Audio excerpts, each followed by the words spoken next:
mark? Is it 121 episodes? 121. Wow. There's. Look at me. I'm already like distracting you from complimenting me by coming up with something else to say about it. That's what I was just attempting to do. I wasn't complimenting. Or were you going to say, damn, you're old? No, I am complimenting. That's really cool. Thanks. That's really cool. I took a lot of them down. There's a lot more. But at one point, a couple of years ago, I was like, what's the best representation of the arc of this thing? So I took down a lot of episodes. There's probably like 100 episodes that aren't published. Really? Yeah. Wow. I think I have like 250 by now. Wow. Or maybe close to 300. I love the format of podcasts. Yeah. I listen to them. Yeah. We just talked about the Edward Norton one. Like I listen to them and it's really incredible to listen to so much of them and then like actually be able to participate in one. Right. You feel like a third party. We do, don't we? Or you can get on the other side of like, why would anybody want to hear what I have to say or whatever? Right. Instead of just having a conversation with you and just because that's what you do, you know? Yeah, the evolution of a conversation, especially. I mean, we already had, you and I just spent the last maybe 45 minutes fucking cutting it up. Like the shit that was said before the mics even turned on and the level of relating that we have at that level. And then we kind of drop it down and do this professional shtick here for a second. Yeah. Even though it's so I like loose. that, but Me I like the like discipline or format. professional approach to even getting the studio to be a professional, in a way, professional experience when collectors and people come here and visit. Yeah. It's almost like that has kind of derailed a little bit, like the galleries closing because people can do it on their own. It's like the DIY kind of thing where if you have an experience and you make things, you can do it yourself. You know? Not that it's not valid or the gallery thing's not important, but like if they don't come calling you, you know, like you can still set up something that's beautiful and intentional and set up and very direct and, you know, like inspiring, you know, for people to come and get the experience, especially when it's something like we talked earlier, like there's something about me wanting to be here for so long, you know? Right. Like I was in Spotlight Tattoo and I was Bob Roberts. Everybody knows how I feel about Bob. And he wasn't even talking to me. And he was sitting in the corner and he looks up around and it's all his hand painted stuff, you know? And he was like, and he wasn't talking to me. He was just said it. He was like, this is always how I imagined it would look. Wow. And I was like, wow, dude. But like you feel that way now, don't you, about your life? I do. Yeah, me too. I mean, I do. I feel like, Right. like it's just really, really for some reason it's purposeful and like and we're not asking for much either. Like this is your own space, your own artistic space with your family. It's expression. It's just collecting. It's a one-off things that you find, or like that point of view to have everything be really individualistic and customized, and not just like, oh, I bought this dresser because it was cheap from the mass-produced place. Right. Like even light switch covers. Yeah. Like weird things that like, and luckily my wife is like that too, where we live like that. Yeah. And I don't know, there's something so like, well, it's not trying to dominate anything else. You know what I mean? It's not trying to take over anything. That's what I love about finding the groove that I found in life and the life that I live, is that it's not like trying to inflict itself on anything. It's not trying to take over anything. No. It's, you know what I mean? It's like I found a thing that I do that gives. Yeah. And it supports this lifestyle that I have that's very simple. It's just like be around the people I love. Yeah. It's everything is inspirational. Right. Like that's... It's without an aggressive intent, you know, the callings that we've found are without... in a bigger kind of more whatever, maybe political sense, it's like, it's also like sustainable. Yeah, right. You know, like you buy things that have existed for 60 years and repurposing. Yeah, exactly. And there's a life to it, and like the car, the motorcycle, there's like energy in that if you believe in that. Well, I think that's like one of the things that I think with the conversations that we've had before, where I'm like guarded about that part of the spiritual aspect of my life, the connections, God, like you said. I remember because when you left, you were like, "Oh, you don't ask the big questions." And I'm like, "Nah," but like that's all I do. Kind of. You know what I mean? Like in a way, like, but it's been more private. Yeah. Or like, it's not, it's, you want to fend off like the spiritual guy, which you're on the defense with your curiosity. Like you have curiosity, it's embarrassing. It's not like because we grew up with that, like a certain amount of picking on you for trying out things that are different. Even the dichotomy of what I do for work. Yeah, that's mostly it. Because people in my life, like friends it's like the conversation that me and you just fell into is like that's how it's always has to do with your mental health, your mental state. How are you what's going on with you? Like,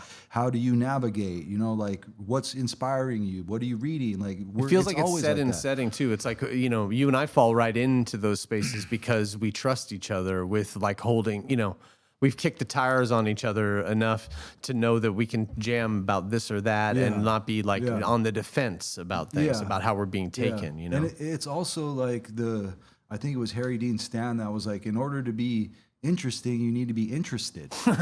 Yeah, right. That's how you're interesting. Right.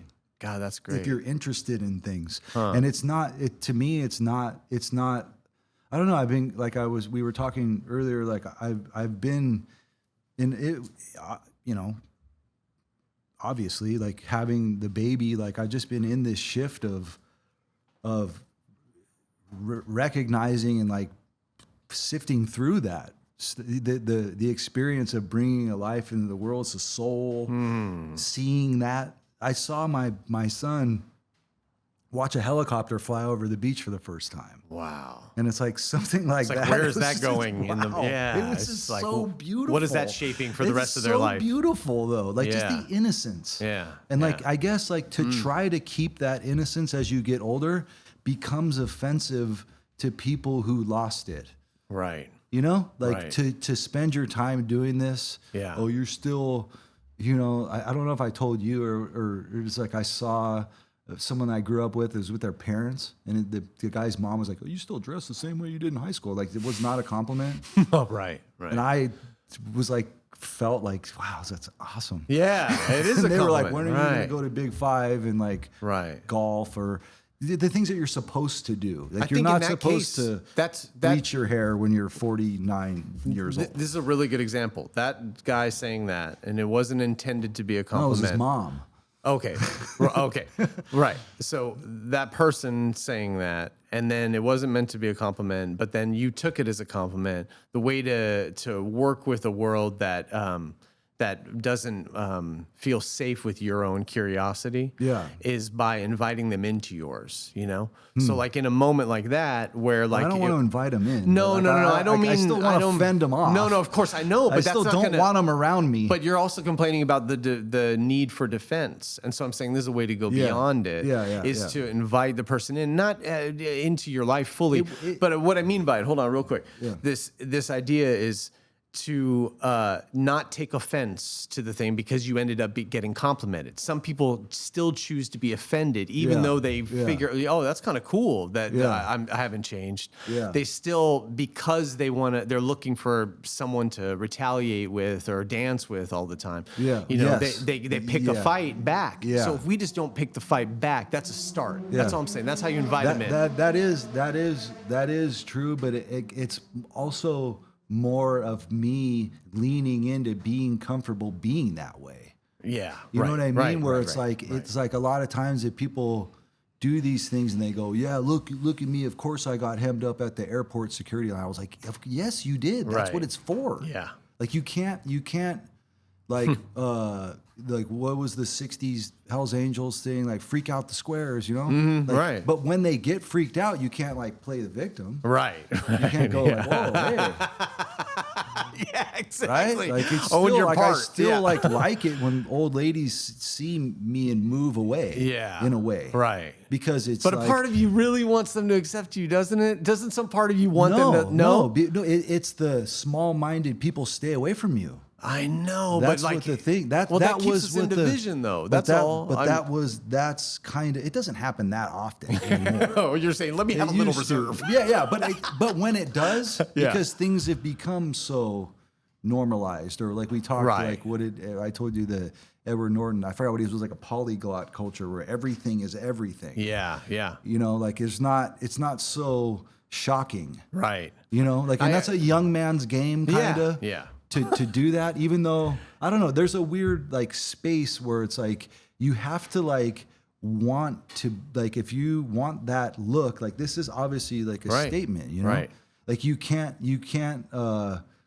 like fight against the like powers that be that tell you that that's not the way it's supposed to be. Right. You know what I mean? Yeah. Like you're not supposed to do this. You're not supposed to do that. You get a job. Like this like kind of square like thing where you're supposed to move through life in whatever way. But then there's always some person, some ambassador who ends up taking the thing that was a counterculture expression and making it so mainstream, like a Post Malone. Now old ladies want to take pictures with Post Malone, and they're like, everybody has tattoos. Yeah, and so it's not scary anymore, you know. And I'm not saying you don't experience some level of discrimination that's kind of like, you know, like pulls at your. I don't really know if that's like discrimination or something. It's more like I guess I understand the side of the street where it's like, why would you do that?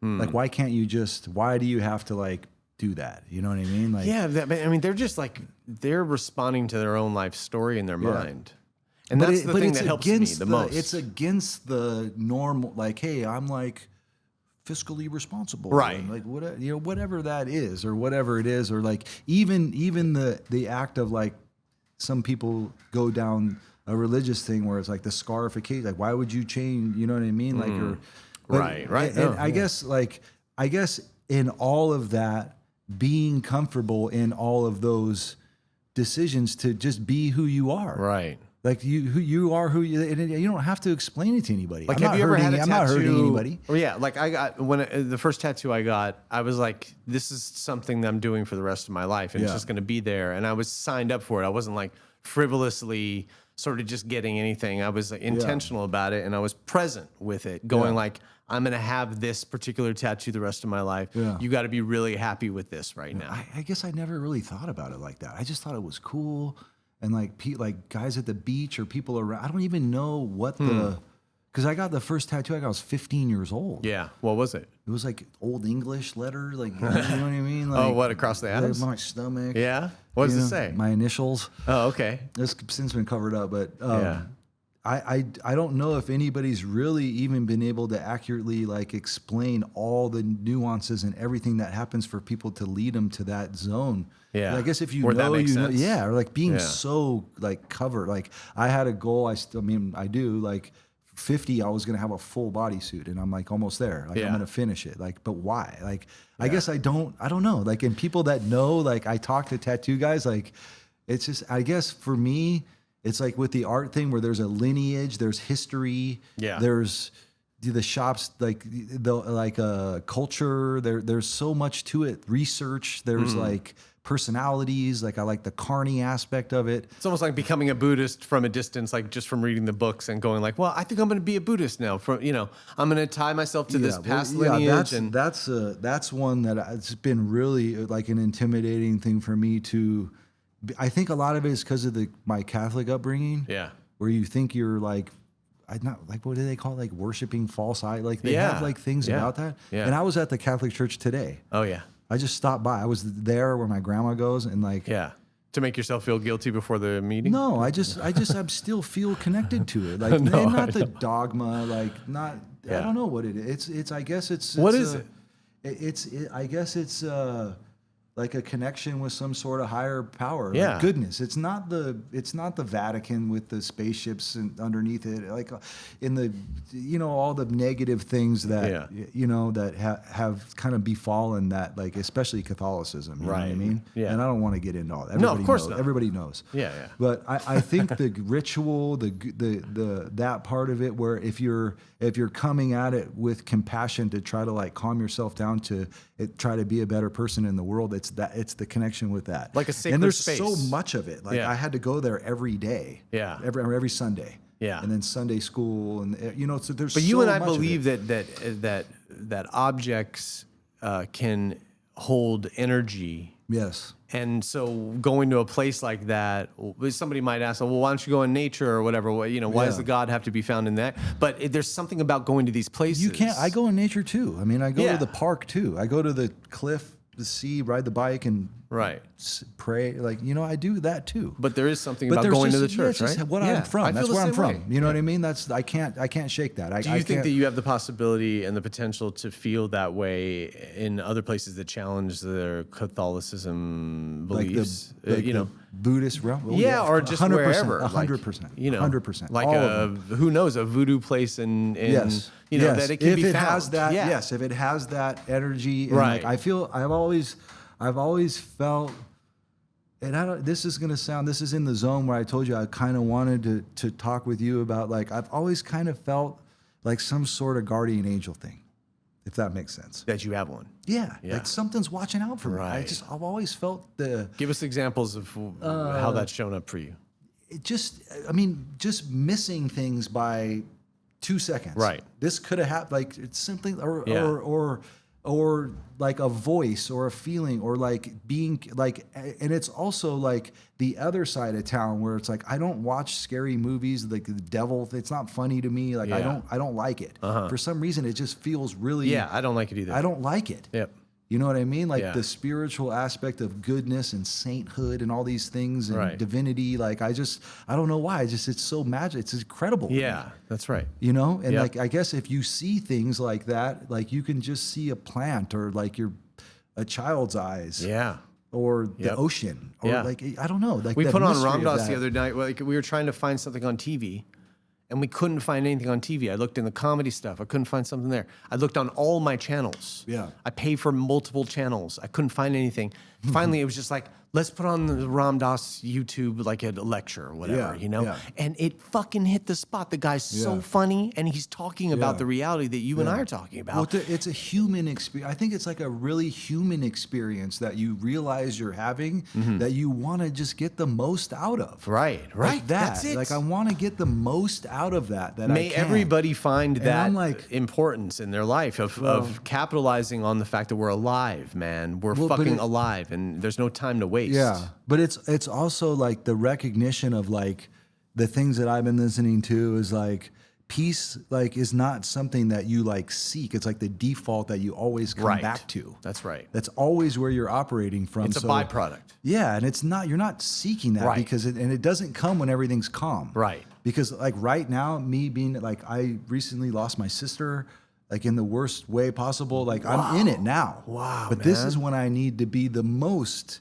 I gravitated toward that in the wake of all this, because in the birth of my son and the changes my wife is going through, that, and just my life, and like it's also like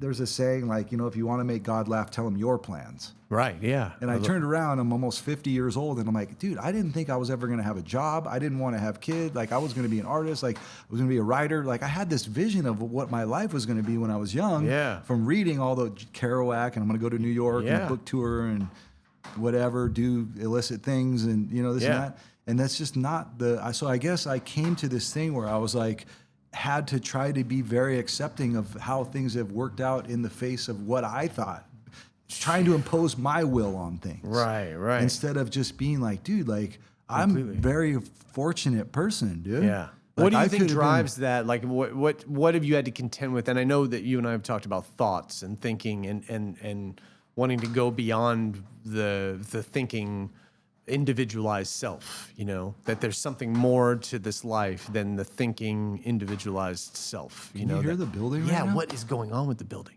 It's alive. Like, things hit the roof, and like, it's crazy, huh? I got caught in here in a rainstorm, and like, I had to call. I was kind of scared. Like, I called my wife. I was like, dude, I'm stuck in here. Is it not so rain? loud. No, is it it's rain? like little things from the plants and little. All that. Because I didn't. It's a symphony. I didn't insulate it. Wow, I love it. I should have. No, it's cool. Well, I'm sorry. We got distracted. No, it's cool. It's also. I thought, was I watching a movie or something the other night, or somebody was saying that about like a house. It was on I was on the airplane. It was the television show Yellowstone. I just watch Yellowstone on airplanes. Yeah. And I'm like, it's season 3. I've been curious about it.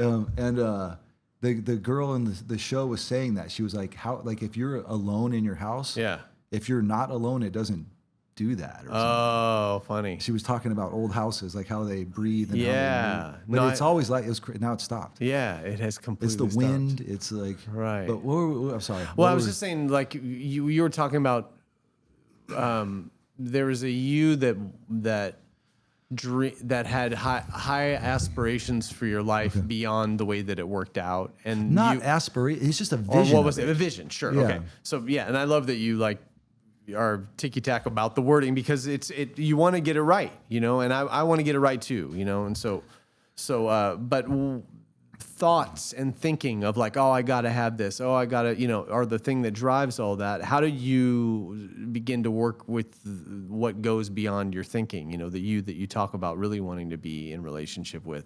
That's like, how did you initiate, or how are you initiating I guess it just all comes from overthinking.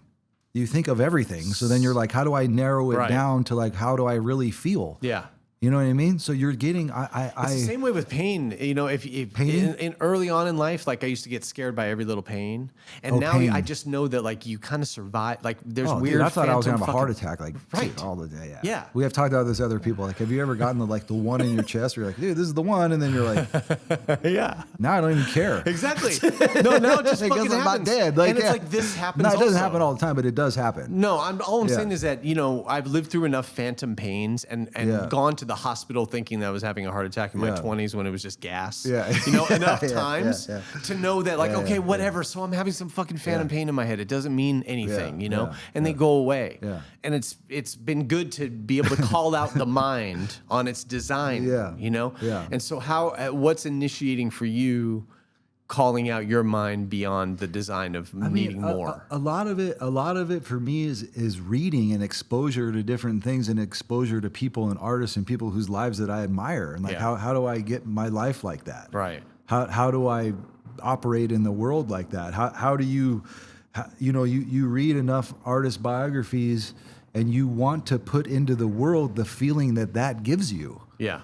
You know, like I want that's right. the feeling that I get from. I was just at the San Francisco Museum of Art, and I'm standing in front of a George Baselitz painting. A German painter, was born on the same day as me, and Mark Rothko and Philip Guston and Gerhard Richter, and there was a beautiful exhibit by, I think her name was Kathleen Jackson. That it's crazy because there was a painting that I had saved in my photos that I didn't know who did it. Mm-hmm.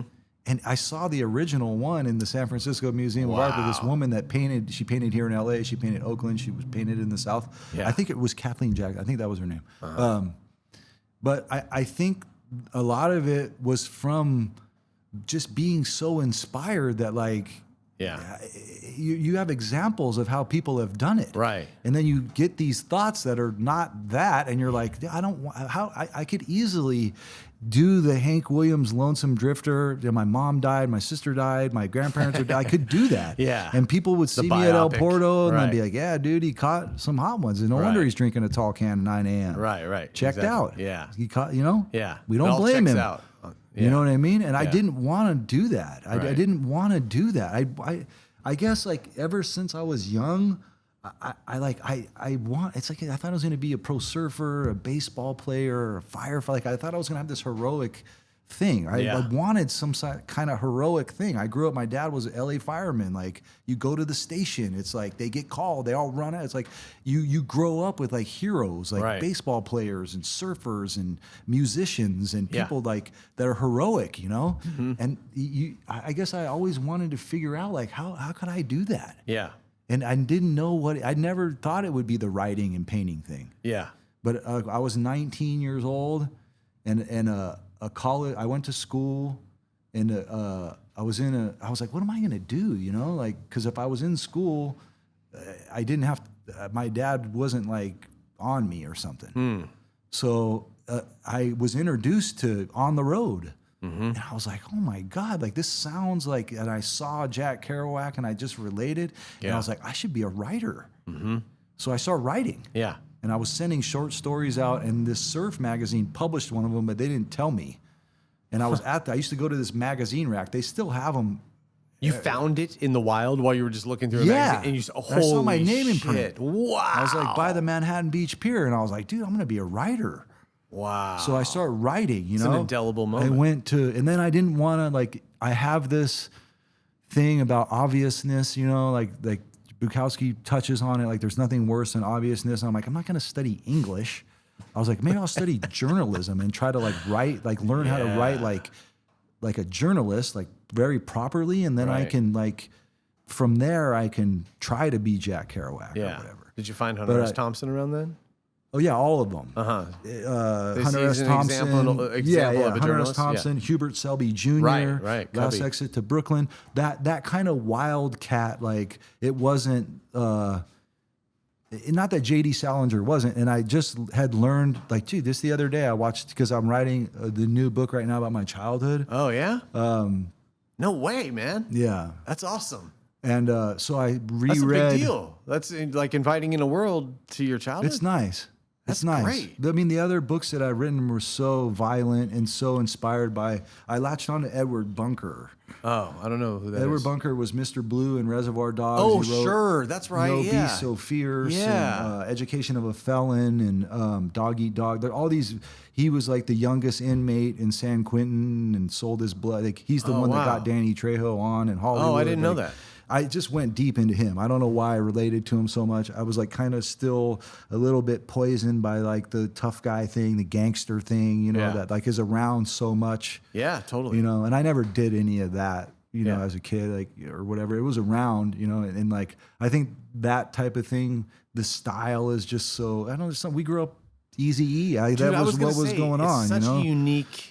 You know that thing that I always wanted. I felt like I missed out on the late '60s San Francisco, Like the Black Panthers. yeah, and, all that, all of that counterculture shit, and I've been trying to recreate it in my own life. But I'm like, I kind of fucked around and found out just from looking at my own life story and going like the rare experience of growing up in Southern California in the 90s as a teenager and 20-year-old and being alive while that culture was happening. You know, the mix in LA of like lowrider culture and the counterculture, tattooing, you know, and all of it. And Southern California, music, like, and then like surfing and skating. skateboarding, rap. Dude, I mean, it's like a Vice, like all of Vice, like this is debatably the most Vice city, you know, if Vice were a city, you know, because of all of the blend of what happens here. I love that. And that we're alive at this time. Yeah. And, Especially growing up in a beach situation where it's a destination where people don't generally, like, there's not everybody goes and hangs out at a park like in Lakewood or you know what I mean? Like everybody goes to the beach. Yeah. So me being from there, that's where we're from. You see so much. Yeah. You don't. I didn't realize it at the time. You know, you want to be influenced. I've always wanted to be influenced. Yeah. But later on, as you start to have an artistic output, you investigate those things. You know, like and there is a look. There is things. I mean, we're sitting here I watch these old movies. Yeah. And I guess like I just. It harkens back to a lot of things. It's stylistically, I don't know why style is important. It's not important to everybody. For some reason, to me, it is. It's just a part of the discipline. It feels like, you know, like what you were talking about of you know, having your studio have a certain, like, it's got its shit together while it's this place that makes this counterculture art that could be street art, you know, on some level, you know, or folk art or whatever. All I I'm like saying, folk art better than street art. Yeah, no, street art's more like, well, no, not like that. No, it's street art's more like more graffiti. Yeah, no, it is. And I love graffiti. I do use spray inspired paint. by street activity. It feels like, you know, and that's what it feels like. At least being around this. Yeah, exactly. So all of that. But also the mixture of intelligentsia and study and art history and color theory. Like that's kind of why they bring, there's so many different things that formula is something that you learn. That you're allowed to do that people do that as a discipline, as a practice, as like, and add influences, and the Picasso, like great artists take, great art, or good artists borrow, great artists steal. Right. Like you can take things verbatim, and the quote of originality is really just concealing your source. Right. You know what I mean? Exactly. So but you learn all those things, and it like you're still like I'm reading this book right now about Picasso's portraiture, and it's just so. That goes into a lot of what we talked about earlier with the information that people are digesting now, that they just like are so on fire that at this time it's the end of the world. Right. Or whatever. Yeah. But like these people lived through the Bay of Pigs and the Vietnam War and World War II. And you know what I mean? Like there's always been this like power seeking war machine thing that like is a business. And like they say, I read the other day, it was like, politics is the entertainment division of the military industrial complex. So if you know that, they keep using the same playbook. I think it was Zappa said that. Did he say that? I think so. Yes. He might have been him. It was. But it's like, I just like, and not that you're not empathetic to suffering and you're not empathetic to, but like, I just like it's just so much of it, and the playbook has been used so much. It's like kind of boring. Well, no, it's so boring because I'll talk to friends who are like my parents' age. I have friends that are like my parents' age. Yeah, me too. And I'll talk to them. And they're like, "Oh, did you see what's going on?" And thing. And I'm like, and I'm like, but didn't we just do that last year where they were going to shut everything down? And like, well, we're going to put it to a vote. And it's like, didn't we do that last year? Yeah. Like it just repeats. I think a lot of it, Jaymee, is like this very American fascination with the exception to the rule. Right. Like, this happened one time, so it's all like that. Yeah. Did you see the kid that did this? Did you see the person that did this? And you're like, that wasn't like an isolated incident. Yeah. And I guess I'm under this impression that the world can't even end until every single possibility of everything that could happen could possibly happen. Dude, I'm serious. Like, and that's kind of... We need the 3-headed baby and the car wreck that goes over the bridge. Like, all you were talking about wearing yourself out earlier, and like we need to like do everything and try everything to like relax, to actually relax. It's sort of an exposure therapy also that needs to happen with like the worst thing that we think is going to happen doesn't happen, and you got to pay attention to see that it doesn't. That your mind created it. Yeah. There's a Tom Petty line. There's a Tom Petty line about that. Yeah. Wait, which one? It's all the things that never happen anyway, or something. I keep crawling back to you. You heard that song? Oh no, it's from the Wildflowers. Oh, it is from Wildflowers. Crawling back to you. He says something about like all the things that he worries about never happen anyway. Yeah, anyway. Totally. That's like the Mark Twain quote. It's like in my life I've been through all these tragedies and heartbreaks, most of which were imagined. Yeah. Kind of thing. That's a big. I'd like to like. I've kind of like more latched on to this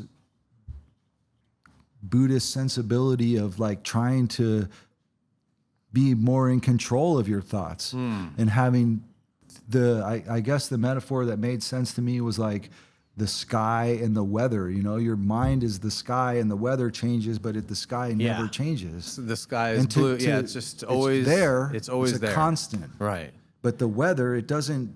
And objects you're not that come into you're it are not your a part thoughts. of the sky. Yeah. You're not your thoughts. Right.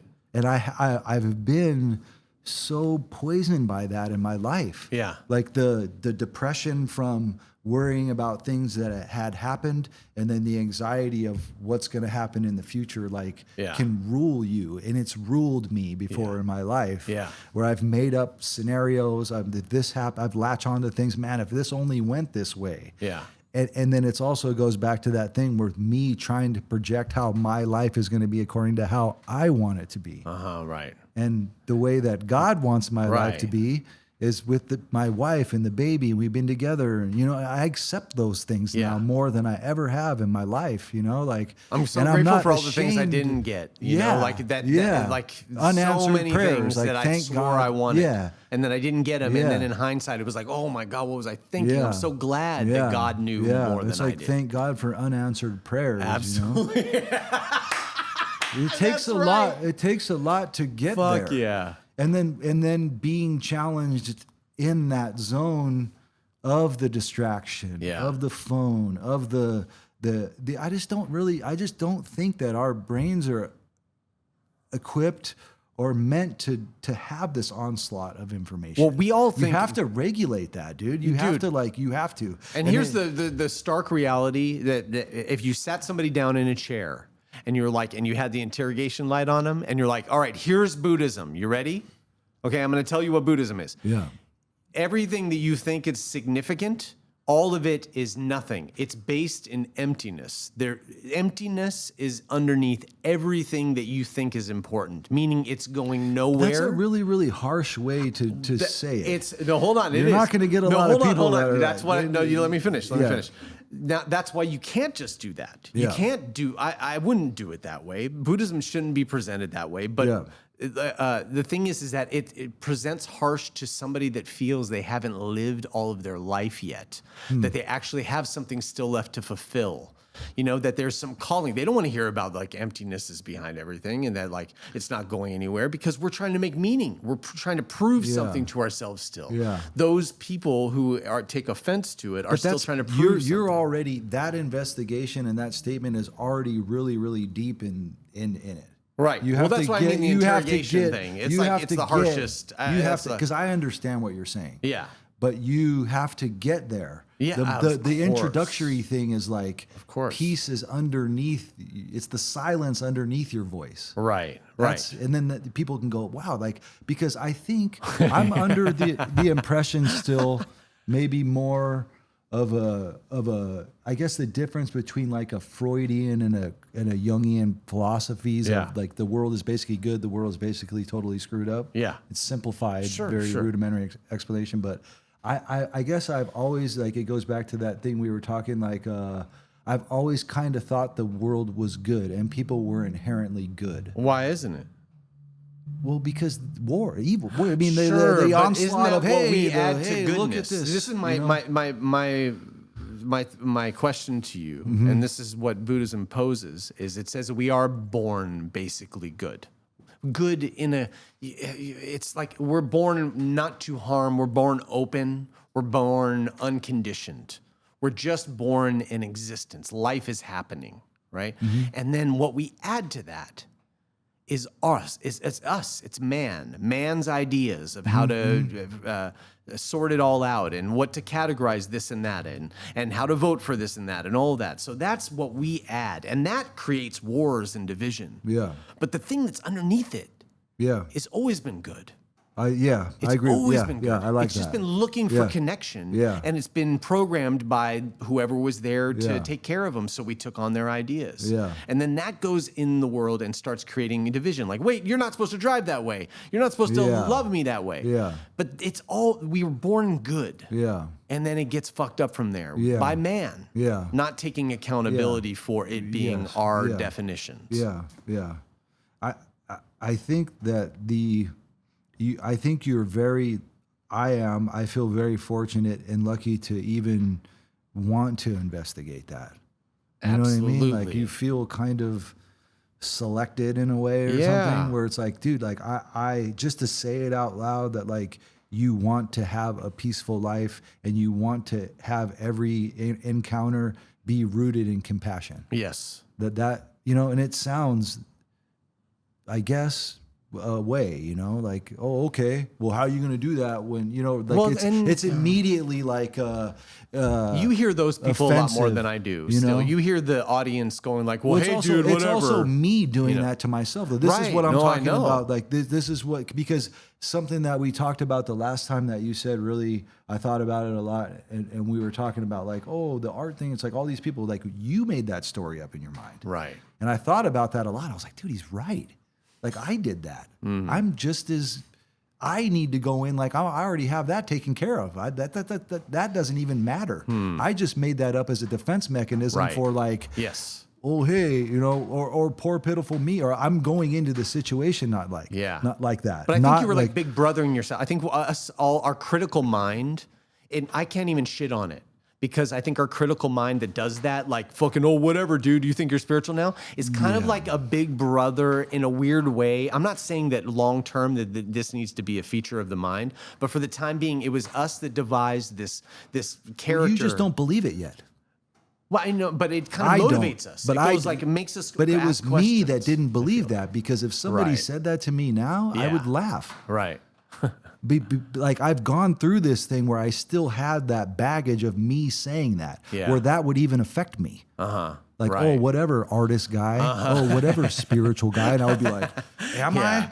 But now I feel like I am that. I want to be that. Yeah. So it doesn't get me like that anymore. Yeah. And this is like it's been really, really intensified and magnified from the baby being born, because I need to be an example now. Right.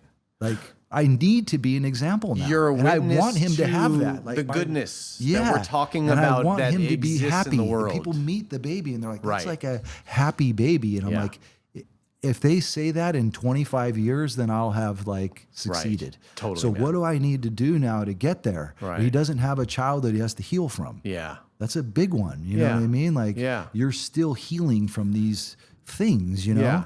And not that things aren't going to happen, but like, I just want him to like, to like, I got you. And like, even like me being a friend to somebody, or I have friends and like, I know that. Yeah. And I don't know. I guess I've been contemplating that and thinking about that lately. And it's just, I guess I've just felt so lucky that I have that. Yeah. Like there was, the car club guys, it might just seem like, oh, whatever. It's kind of, but like I don't get out. I have a friend that's in the other car club, and he's like, I think I'm, whatever. And I was like, you don't get out of mine. This is a lifelong commitment. Nice, man. And I called one of the guys that I'm close with in Florida, and I was in San Francisco just to talk to him. Yeah. And we were talking about that. That's fucking rad. I was like, dude, this is blood in, blood out. There's no getting out. Yeah. And this commitment, the artist, the being an artist, I feel that way about it. Right. This is a lifelong commitment. Right. And the more that I recognize that, the more that I honor that, the more, and with no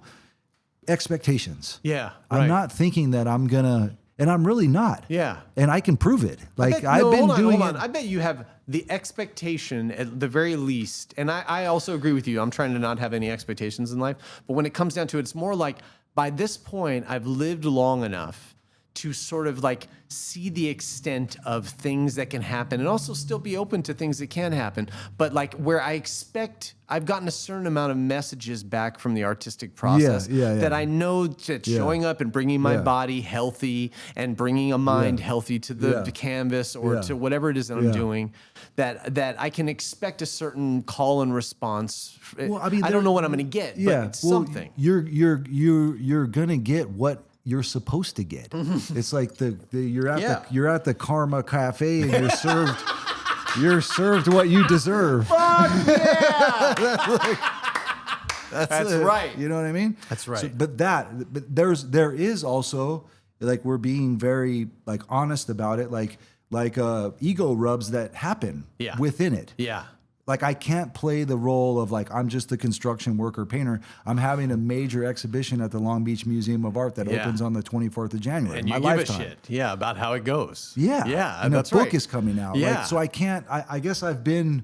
Is that at a right-sized place now? I mean, the amount that you care and the ability to say that you care and have that be a little embarrassing that you care. Yeah. But also it's okay. Like, but this is what I'm fucking doing. I do. Yeah. Like it's okay. I guess I'm not.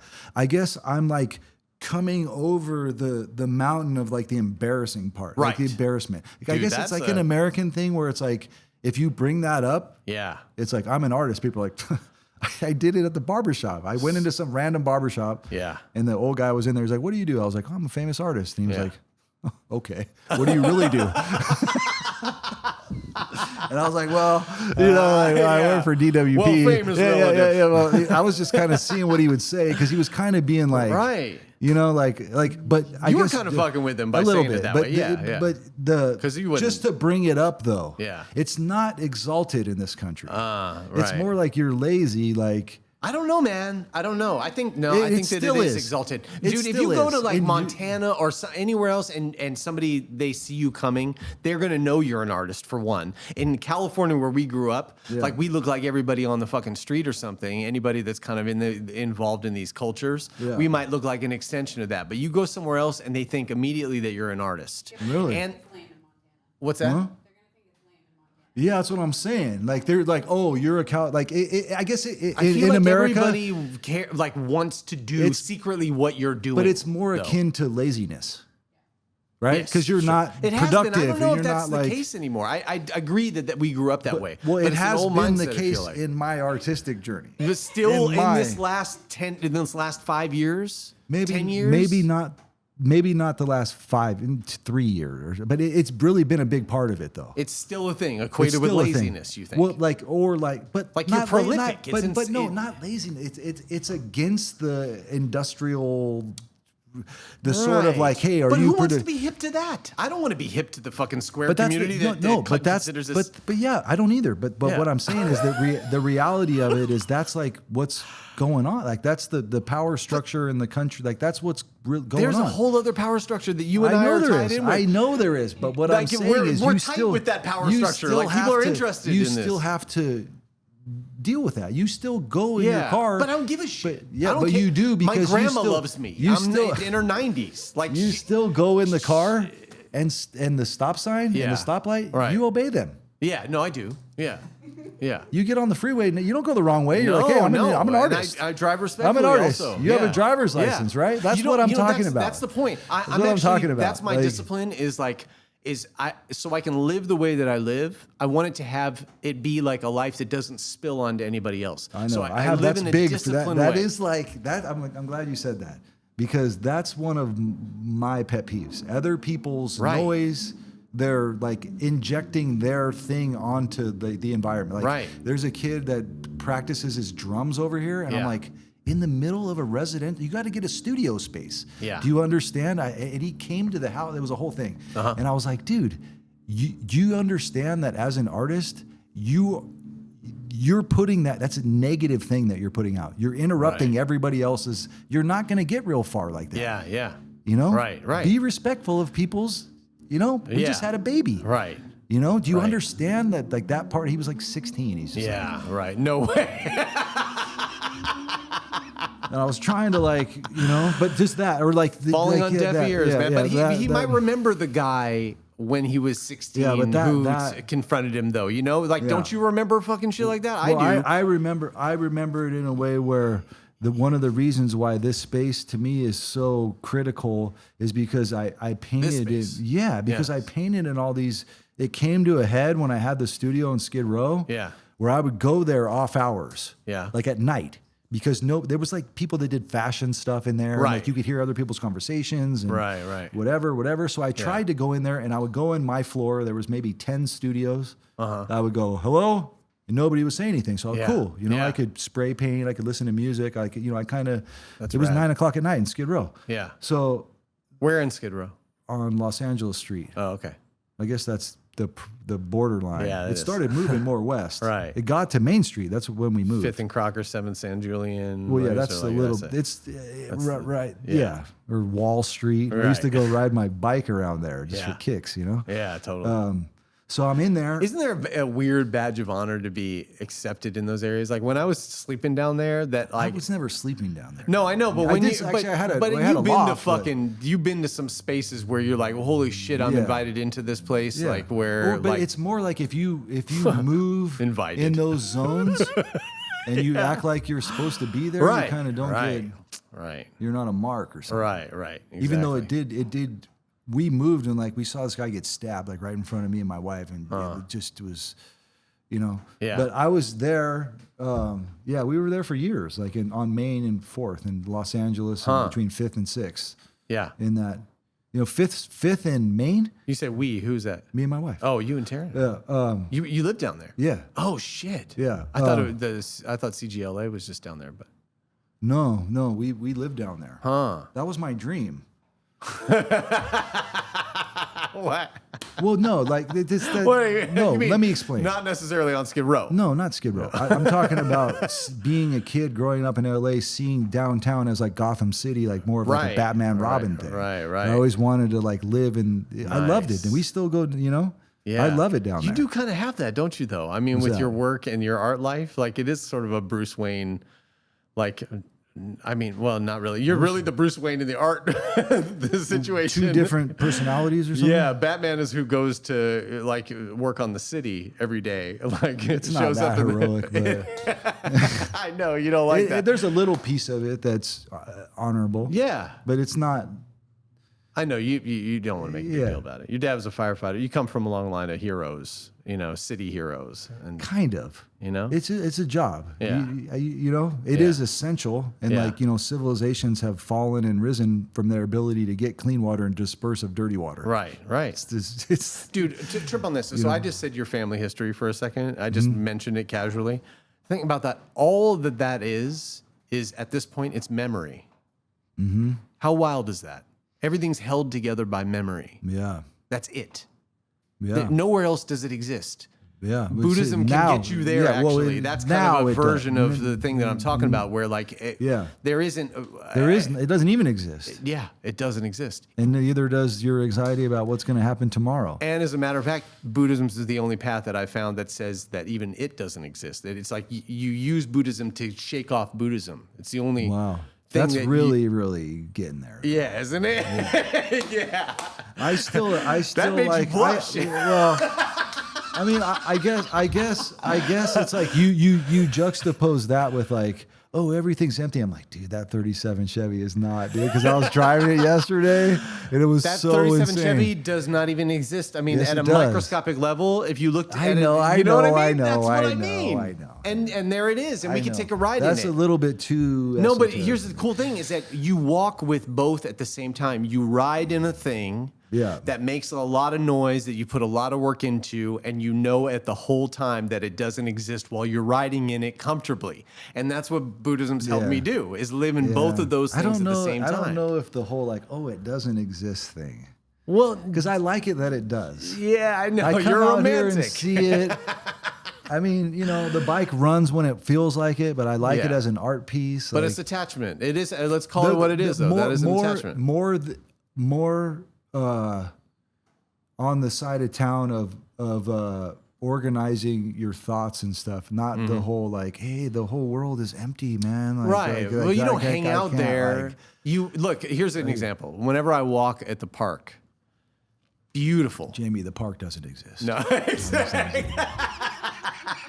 What park? Walk. You're not at the park right now, Yeah, so exactly. All right. So I look, mean- when I'm walking at the park, it's a beautiful day. I'm present. All that we could ask people to do is take advantage of walking in a park if you have one around. Yeah. And taking a moment to just be where you are. Right. Yeah. Well, while I'm being where I am, every step that I take, I know that I'm crushing bugs.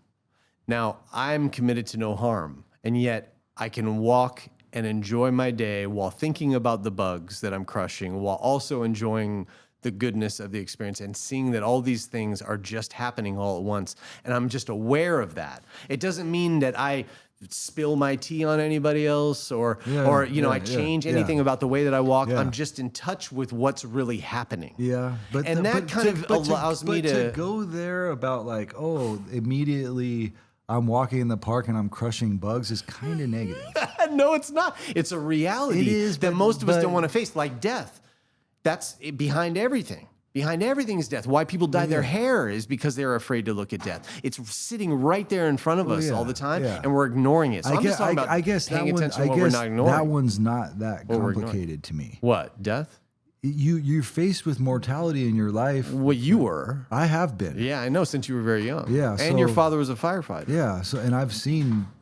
I work in the street. Yeah, I know. It's like, and there's they had a guy. And you lived not in too Skid long Row. ago that we were down there way deep in South Central, and there was a guy that was pushing a shopping cart full of bottles, and he hit something and fell and landed on top of it, and it cut him. And he came up, and dude, out of his arm was like every time his heart beat, it was like a hose. Yeah. and he was like, yeah. I think I'm all right. And I'm like, dude, you're not all right. So like we gloved up and got a bunch of paper towels and went over there. And I was like, dude, put this on you your lived down arm as there? hard as you can. I was working Oh, shit. as hard as you can. And he was like, I think I'm all right. I was like, dude, you're not all right. Please sit down. Yeah. you know, and dude, he was going to die like right there. Right. And we called, you know, we have a number we can get to the emergency services, you know. You would have been a suitable person to die in that situation, to watch him die and to be able to walk away from that and not be traumatized for the rest of your life because of your upbringing on some level.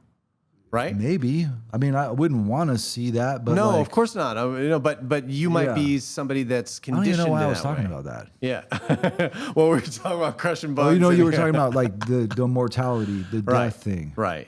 Like I don't. You're want comfortable to with die. that. I'm not comfortable, but like I don't want to die. But it's not like I don't understand that. Like, and it's like I guess to try. There was an interview with Allen Ginsberg, the poet Allen Ginsberg. Heard of him? And well, yeah. Some people say he only wrote one poem. Right. Howl. Oh, right. Anyway, I like more than that. But yeah, me too. They interviewed him and he was older and they said, you know, how do you feel about the prospect of death? You know, and he said, exhilarated. Right. So how do you get? I guess you want to get there where you, in your life, like I in my life have wanted to see the Eiffel Tower.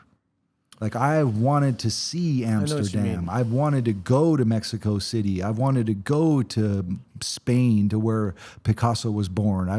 Listen, I say this in all seriousness.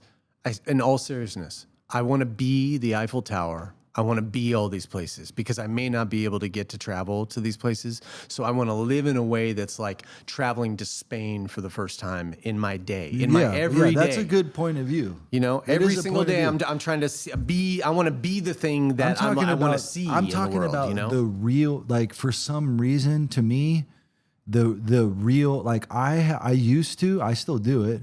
I still do it now. Actually, I'm not used to. I like look up addresses where people that I admire, artists, tattoo people, painters, musicians, and I just go there and stand there. Like I've sat on Allen Ginsberg's steps of his building. Nice. I have gone to almost. Have you been by David Lynch's place? No. It's on my list. Yeah, sweet. It's for sale for $15 million if you want to go house. Yeah, I saw that.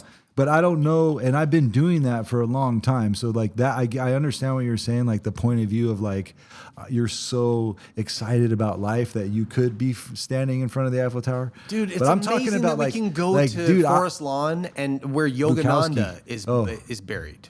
Yeah. Paramahansa Yogananda is buried there. There's a mausoleum. Yeah, I love that. You can go stand by the thing. I went and saw George Barris. Dude, it's crazy. And this, so I love going to those places too. But what is that? Right. It's like basically going to having a psychedelic experience where you take a drug to see what's possible, but then you have to become the possibility. So I guess more and more I'm trying to I go to these sacred places like you, and I romanticize about all the characters. And then now I've done that so much and gone to those places that I've kind of I know what to look for energetically in myself when I'm expressing myself or how to be in relationship with people. So I'm kind of taking little bits of the inspiration that has been from going to these places. I guess it's more like it's almost like what we were just talking about. It's a more I guess tangible thing. Or something I go to the places, and the painting at the museum. I've only gotten kicked out of the museum one time, Oh yeah, nice. Real quick. That's right. I probably shouldn't admit that. Hey, you know what? Here's a trip, and this is a reality, and you're just gonna have to get good with this or not. But coming here is that for us. You know, this is a vibe coming here. Like Lacee and I. You know, today I felt like we were doing that exact thing that you talk about, going to the places. That's a great. I mean, we're driving the 101 by the ocean after leaving Ojai to come down to San Pedro, and passing by all these historic places and the ocean and all this shit, and driving on a historic drive and taking the one at one point in PCH. Yeah, and I love that stuff. And to come visit CJLA and to have this conversation and to make art through a conversation and do that, I feel like I'm living the fucking life of the people that I looked up to. Well,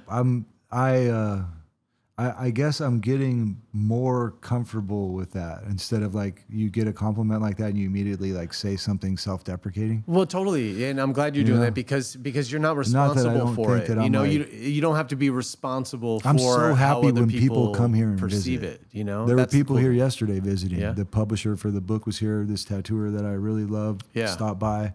So I'm glad it does that it on its own. You know, well, it's kind of like it's kind of like some sort of frequency that you're putting out instead of just like being told or something. Right. Like you start to do that and things happen. You know?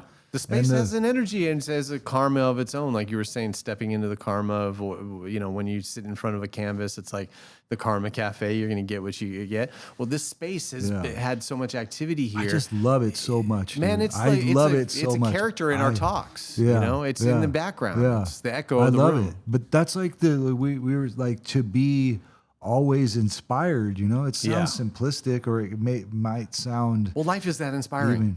It is. It can be. No, I mean, the day-to-day shit that we overlook is totally inspiring. I know because I focus on it at a minute level every single day, and just the most basic shit is beautiful. Yeah. I mean, just passing by my partner as many times as I do in the hallway of our house every day is still magic. Yeah. We still look at each other magic 9 years down the line. Yeah. Because of the study of, man, it all comes down to like, the fact that, and I bring up this a lot, but like when you get the wind knocked out of you and you don't know if you're going to breathe, and you're clutching for another breath, everybody can relate to that. We've all fallen off the swings or whatever it may be, or gotten the shit kicked out of us, some variation. When that happens and you don't know if you're going to breathe again, and then the breath comes, that moment where you're just like, oh, it's here. Like I'm in freeze frame with that moment in my life. That's how I'm living, is like in that place where I'm like everything, the color of this, or, the drive here. I look forward to the fucking traffic. I look forward to the experience of even being canceled on if you needed to. Yeah. I just know that something good's going to happen in my day. I've had those experiences that you're saying, and I'd rather forget those ones, man. I almost drowned surfing. Yeah. I got hit one time with a baseball, like, right in my nuts, and like I couldn't breathe. I couldn't see for a second. Right. I got hit so blinding. Yeah. I almost drowned one time at El Porto, or the north side of the jetty, when I was a kid, and then I almost drowned by the Oceanside Pier by my house when I live in Oceanside surfing. And that feeling that you were saying, where you're and tumbling, when I came to the know. shore and I was about to die, like dude, you're it. Yeah. And then this is the thing, is that we all think we have time. We all think we have time still. We all think that it's going to be here.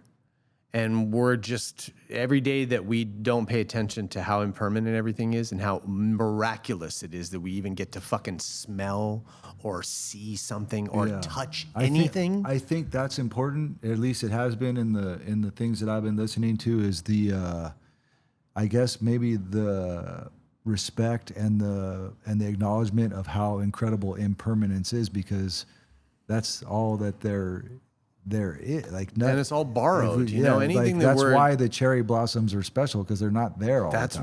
That's right. Like, Absolutely. but I think like I guess you can stay young if you're like willing to have your mind changed like that. Like you don't get into the thing. There's like a saying where they say people are like, you're a Democrat when you're young because you want to change things, and you're a Republican when you get older, you can keep them that way. Yeah. Like, right. You know what I mean? Yeah, like totally. That really thing where you think that you're right. Right. Like I don't gravitate. Dennis Hopper. Nobody would have thought that he would be a conservative. Toward people like that. Yeah. I don't gravitate toward people like that are so sure. Right. You know what I mean? Yeah, like even looking to put things in a box. Yeah, or like just like they just think that they know. No, like I don't think that I know anything. That's limiting mind. Like, I don't want to be. Like they're so like, even like this is like it's so mysterious, dude. And like I guess like it's so secretive, and it's like one of those things like in the arts where you don't need to talk to anybody. Like we talked about the Edward Norton podcast on the Rick Rubin thing, and that's like a production, right? He talked about that. He said that Alfred Hitchcock said that making a film was like being pecked to death by 20. You know what I mean? Like you come in here, you don't have to talk to anybody. Right. Like I'm so like, I guess I'm really, really aware and really, really grateful that it just suits me. Yeah. Like, dude, when I'm working, like I literally like line the colors up. It's like a OCD nightmare, dude. Yeah. Like, yeah. but in this situation, Yeah. it can be positive. Right. Like I don't do that to my wife. Like I don't like go in there and I'm like, no, once you involve anyone else. Like, like here though, like right. by the time this painting is finished, Yeah. the studio is like clean. Right. It's like part of the beautiful part of the process. Yeah. It's like if I get too many balled up paper towels and too many things, I stop and I put a paper towel down and I line up all the oil sticks. I line up all the materials. Yeah. And then I start again. See, that's beautiful. It's kind of like a out. hunt almost, like where it's really insane. It's like you know, the Muse is like it's on the prowl. You feel something bubbling up maybe, and then like you hunt it, you study well, it, you're and like then you making decisions so fast. Like that part of my mind where like so many thoughts are coming in, Like, what about my child? You could have done this. Fuck, what if you done this? What if you, this test, like, you know, whatever you're having, you're going to get in a car crash. Like my thing is out of control. Yeah. It's out of control. So where So here, those decisions become like, I purposely load up the material. Like I buy materials. Yeah. And I don't even have an intention on them yet. And then I'll find a green oil stick that I never thought I would use that color, and it comes at the perfect moment. Right. Isn't So that here, amazing? in here, I can use all those negative things for something that's positive because it's not harming, and it's just me. There's what we can You know? count on. This, what you're describing here in the process, even though I'm not saying that you should be attached to it forever, that it's always going to be there, that this beautiful process that happens. Well, just how art comes to you and how the process, what you're describing. No, it comes to me when it does. I know that it could. Right. I never know. I could just go mean. off into making sculptures or playing. No, totally. I don't. You don't know if it's ever. I gonna have come a back. handle on that. Yeah, but we do know that when the process happens for you, it does sort of happen in this way that you're describing right now, and you can show up, and there's sort of You don't show. You're always in it. I am always in it. I don't show up here. I'm fucking always in artist mode. I'm always in it. So I take a picture of a building. I see things. I draw constantly. I never turn it off. Gotcha. It can't be turned off. Right. That's okay. also something that I'm dealing with. Yeah. Because it affects my relationship. So there's words maybe in the morning or something, and then the canvas in the afternoon, everything. and then like book. a picture. I have this book that I. Oh man, this. Right. I got a commission. Oh yeah. There's this one thing that I've been. And I go through the drawings. Oh yeah, like I've been meaning to paint this. This will work perfect. So wait, a painting like any of these, do you work on one at a time? No, there's always multiple ones. There's always multiple. So it really is all these tabs are open all the time artistically. Yeah. It just looks like this now because the show I had to these are paintings for a show coming up. Gotcha. So I kept this wall to work on while I organized how it was going to look. These are going to come down. Okay. I already have the canvas going to set up to do the whatever's going to happen next. Gotcha. It's an ongoing. Yeah. So it's like the next one that's going to get worked on up here is on the ground. Yeah. Can you imagine it being any other way? Do you desire for it to be any other way? I'm so happy that it's that way. I can't even tell you how happy I am about it. It makes me so happy to do it. Is it because everything, the art history, the materials, the color, the style, the reference. But it's a world of your creation. So is that the part of it that makes it like so agreeable? Is that like this is how you would have it be? If I could have the dream of like being reincarnated, I would come back and be an artist again. Yeah. My life, I would do the exact same thing. Yeah, me too. I don't have. It would take 5 lifetimes to even get through the paint all. But I mean, I understand that too. Yeah. So it's not. There's nothing abrasive. There's nothing about it that's not rooted in like just pure, just innocent. Like my little boys looking at the helicopter. Yeah. That's how I feel. Yeah. And I am aware of it, and feel so incredibly like grateful for the gift of that. I don't know why. I don't know where it came from. Yeah. I don't know. I didn't set it up. Like I'd never thought ever. Yeah. But that's also goes into my thinking of like, dude, you never know. That's like, you never know what's going to happen. So if you go at it like that and you let the world do what it's going to do with it, then you're good. Yeah. Dude, you can't make a mistake. You can't do nothing. Is that newer to you? I mean, that comfort around becoming, that? It's becoming more intense. It feels like a change. That's good. It's becoming more realized. It's becoming more where it's like, even now I've Turn had that mic to, a little bit towards you, will you? I've had to struggle with the not being in here so much. Yeah. Right. And coming to the realization that I don't want to. I'd rather go in there and have dinner with my baby. And when I get to it, I will. Yeah. But in the beginning, it was a big topic of conversation with me and my wife. Like, I'm still an artist. I'm still an artist. Like, I can't compromise. Like, we had the baby, but I still need to be in there. Does it feel like you're gambling with your mental health in a way? I mean, which is kind of embarrassing that what do you mean? Well, just sort of, this has been a part of something that keeps you sane. Because anything that's good is something you do for somebody else, dude. Yeah. Nothing else matters. Like, this has been a singular driven thing by just me. It's my ego. It's my working out. It's my putting this into the world. Right. But my life isn't like that anymore. Yeah, dude, it never, when I met my never wife, feels ego-based though. No, never once does a conversation, like, are you trying to be more than you are? As a matter of fact, you're trying to be less, if anything. Yeah. Most of the time. I don't, it only got good when I like my wife.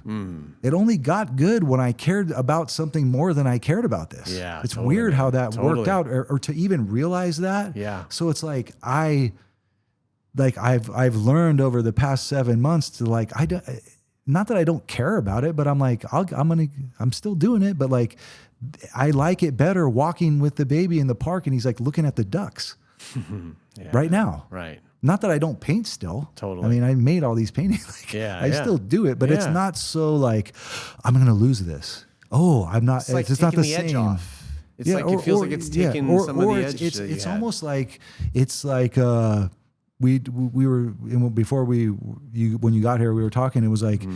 It's like it's almost like the impossibility of it is so interesting to me to do both of them to like, and just accept life and let it be what it is, let it be what it is. And like, and then like the practice of the yoga practice, the sauna practice, the practice of me in my heart wanting to be the most compassionate person that's like worth meeting, dude. Because people that I feel this way about people. You know what I mean? Like, I feel this way about people. When I see things, it moves me so much that, like, you hope that you could bring that into the world. That's all my artistic practice is about. I had to learn that. I've been doing this for a long time. Yeah. Sometimes it wasn't that, but it was always an investigation maybe of loneliness, of pain, of working through isolation, like all the things that it takes to do it. Yeah. I'm not in a band. You know what I mean? Yeah. Like, this is all secretive. This is all me sitting here by myself. And like, even the investigation into why are you like that? Like, what kind of person would do that? Right. Why are you a loner? Like, like everything. Yeah. But all of those voices, what I'm saying is all of that, it's just constantly coming at me. Yeah. And after the baby was born, I couldn't do it anymore. I needed something else. Like, and I just landed on the YouTube thing on some Buddhist channel, and I watch them every day for the last 6 months. Really? And I don't like act like it just made sense to me. Yeah. I'm like, dude, I got to do something to slow this thing down. And then the advent of my sister passing, like I had convinced myself that I was going to die in a car accident. Like, it was gnarly. Like, I was in a place where I like confronting that mortality, like you said, it screwed me up. Yeah. You mean like, you had like your imagination cooked up a thing of like, oh, this is going to happen. I'm going to die. Because, or you know what I mean? Or like, or like was just that a even superstitious sort of thing? I don't know. It was just irrational. It was a part of all of those irrational, stupid like feelings that you have where it's like your mind immediately goes to the worst thing that could happen. Like, I've been guilty of that my whole life. Were you guys close? Yeah, I mean, we were kids. Like, things happen where like I don't really want. It's not for the public consumption. Yeah, I mean, that's kind of the limit of what I want to say about it. Okay, I lost her. So no. But it's also like, it's still. But I can't. I have to come back here and process that. I can't bring that energy into my wife and my baby. I gotta deal with that. Sure. And the way to deal with that was getting those thoughts that I don't want to have out of my mind. How do I do that? Yeah. Do I want to be a peaceful person? Do I want to be a compassionate person? Do I want to be, how do I want to be seen, you know? Right. And part of it was like, you know, the uniform of the hair and the spiderweb tattoos is like a defense against, like, a friend of mine said, it's like, can you see how much pain I'm in? Right.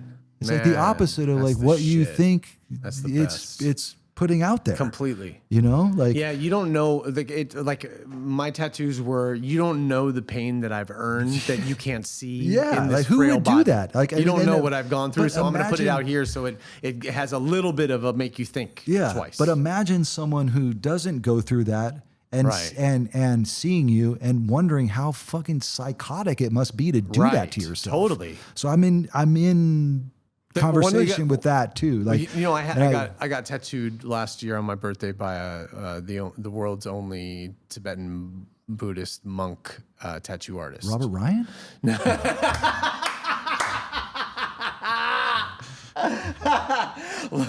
He's so sick. I love his shit. Dude, oh my God. Yeah, I didn't know if you guys knew each other. I don't at know all, him, but or I'm a fan. You know? I mean, I just I like feel this, so grateful to be style. friends with both of you. Like, to have you guys in my life and as a part of my like inner. I don't know if he's Sangha. a Buddhist or whatever. Yeah, no, He kinda has he's a bit of everything, but He's cool. no, Lama Tashi Norbu tattooed me Where in my is he? house. Where does he work? He's just a roaming. He was one of the Dalai Lama's fine art painters, But he does tattoos? but he devised this. He became the first tattoo artist who's a Tibetan monk, and Really? he did it because people were asking him to draw Sanskrit things so they could get tattooed. Does he have designs that he does? No, people would ask him to, hey, I want to get the word river on me. Can you draw it? And he would draw it, and then they would take it to a tattoo artist, and then they would get it maybe upside down, or it would get done in a weird way, and he'd go like, oh, no, it wasn't supposed to be upside down. That means something else. So he was like, you know what? I should learn how to tattoo people He was a machine? with the machine. So he has been doing it for the last couple of years all over the world. And he's Really? and he's incredible. That's and cool. The Dalai Lama's fine art painter. So like his lines are they're just insane. So why did I bring him up? You were saying you got tattooed? Right. We were talking about the pain. Oh yeah, so of, he's like, talking about he has one tattoo. Okay. And he said, I got one just to do it. He's like, but I thought you guys are crazy. Now, he does this tattooing for people. He puts it on people, but he thinks that we're wild for getting tattooed. What did he mean by that? He means like it's so painful. Why would you do that to yourself? Yeah, well, there's also a thing about, you know, there was an interview with the tattoo artist named Philip Liu that he was talking about. You as the tattooer have to go through that to have compassion for the people. No, that totally. You know, there's a certain That's why way he to did work. it. There's a certain way to work where you're not. He You did it know one how time, it though. feels. One time was enough for him to think that to that's know how crazy we I are, mean, or how in pain we must be are to do that to it's ourselves. also it's like a I love tattooing. Yeah. I still do. Yeah. And I'm not down on it. I don't think I saw know you some got people. you got some stuff from Mark recently too, right? Oh yeah, That was such a great little piece of content that you put that out. was like, it's one of those things where that's like a dream come true. That's something that you never. Mark Mahoney sent me a text, dude. Yeah, exactly. Like, and I'm not kidding. I'll say it like it's embarrassing or whatever, but like I at one time I told my wife, I was like, I wish Mark Mahoney, like I was friends with him. Yeah, I don't think I'm friends with him now, but like I know him well enough where, Dude, like, you know what I Lacee mean? joked around the other day because the time that we hung out with him that day at the shop, and it was just us. It was just this, like us at the shop, nobody else there for hours. Doing that interview and then hanging in bed afterwards. National treasure. She was like, I miss him. You know, sometimes we miss just from that one time of hanging out with him. We miss. But that, I guess that kind of ties into what we were saying about the feeling that you get from people. Yeah. Like he pays it, like when you talk to him, he's listening to you. Yeah. It's a very he cares slow, about what he's been in a movie with Johnny Depp. Dude. I know. Like it's like when I met Ed Hardy, it was the same. Yeah, it was the same thing. Yeah. Where you would think that somebody, or I guess you bring that to the table. Like this guy's like so like you have like a No, we have a skewed projection. version of yourself. Like I'm nobody. Why would he be nice to me? Which is stupid. Like it's not. You know what I mean? Yeah. But that's like one of those things. Like It's a holy place. You know. I guess like there's like, for lack of a better word, like characters like that. Yeah. Where it's like, this is kind of a character. Like it's not my real name. It's my name backwards. Like, you know what I mean? Like no, it that, is. like I'm aware of, but not in like a corny performative way. No. Yeah, Coulter Jacobs is since we hit record, but the person I was hanging out with Yeah, before, that somebody was said Jake. that to me. I was like, yeah, I was like It's a someone little said different. that to me, like. And it has happened more and more where like I'm at the airport and someone's like, oh, hey, man, like they recognize because of the YouTube thing or whatever. Right, it's of course. happening. It was in New York. It happened twice. Wow, Like, it happened in front of nice. my wife. How do you deal with that? Are you all I'm right just with it? overly kind because I'm embarrassed. Yeah, right. So I like say too much. Like, yeah. Yeah. And somebody said it to me and like, oh, and I was like, dude, I'm not, today I'm just Jake. How you doing? Yeah, that's cool. Like I'm not like Totally. hunting, like doing my little thing in here, you know, or whatever. But that's also been something that I like. We talked about that. You were like, well, there's YouTube, and like, and I was being all like, well, you know, I'm small, and not that I think I'm like anything, but there are things out there, and people are considering the work more important, and that's what I wanted. Yeah. You know, that's what I do still want. You know, this exhibition that I have coming up, like, I am going to break down emotionally when I do the installation, and I'm going to ask them if I could just be in there alone for a little while. Dude, that's awesome. Because it's been in my mind for so many years as like an impossible thing that I'm just stupid enough to keep doing. Yeah, you are. I think I'm just, and I'm not saying that you can be like, dude, Jake, no, you're not. You're smart, bro. I'm not Dude, saying I know. it like that. I'm finally agreeing I'm with you that saying you're it- stupid yeah. and you're trying to talk me out of it. I'm not stupid. I'm saying there's a part of me that's like, Yeah, I know. I don't even know how to describe it. Driven beyond rational. Yeah, it's not rational Yeah. for someone to take this Right. on. Like what But I so go far, wrote through these look at poems. what you milked out of the these- universe these- from this irrational place, though, already. Like, look what you've already milked. That's all that I've wanted is there. Yeah. You know, So, why wouldn't you keep playing the game? Why wouldn't you keep? I am. You know? I'm in it even more. Yeah. Like I'm doubling down on Yeah. like, I guess trying to get to the frequency of the levels of the things that I admire too in the work, in the materials, what they stand for, the symbol, all the things, the things that you can communicate through this medium. Like I want to ramp it up. Like there's stories, there's color theory, there's art history, there's things, characters that shouldn't meet in the paintings. There's all those things that I'm so interested in is like an unending source, like this river of inspiration. If you decide that you're that type of person that just looks at a brick building from the 19, and you just stand there for a little while. Yep. Or the paint that's chipped, or the covered up graffiti that's this color, and then the guy that covered up the next one, it's like a shade darker of green. Or if you're interested in those you were things, talking like about you were the saying, it's impossibility. everything. Yeah, and you were talking about the impossibility of the process, like showing up to this, and that something comes out of nowhere. Being up against the canon of the history of it too, of how important people are. Right. Picasso. So the impossibility of it, like everything now is impossible to me. Everything. It's like that everything's happening. Yeah. And that it's all kind of potentially summing up to me just having to let go of everything and not be able to hold go on or to be anything. dragged. Right.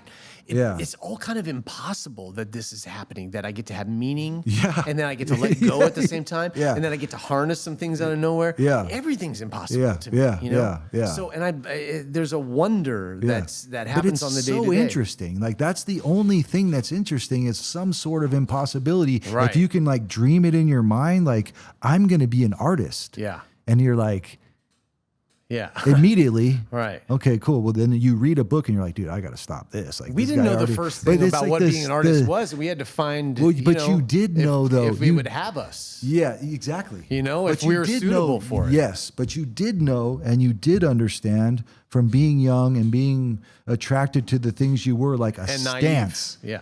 But a stance, though. Yeah.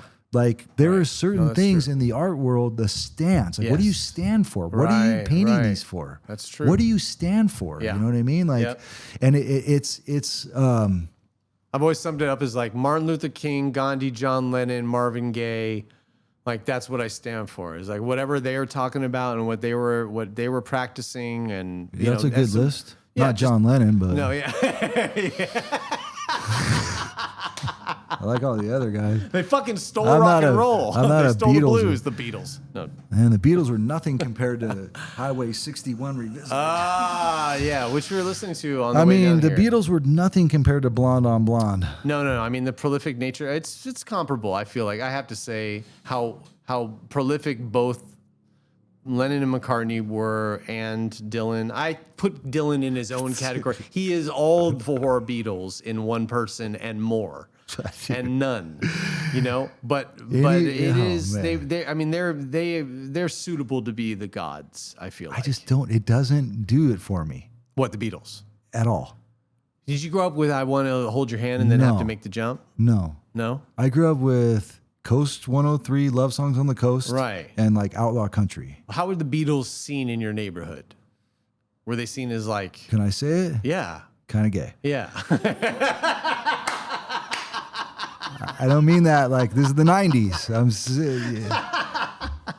Right, exactly. Why? Because just the flowery, the Yoko Ono, right, like they're just kind of like this. Right, you're on they're my not, fucking shirt. Look at they're this. not like they're how kinda, cruel is fate. But Bob Dylan was too. Yeah.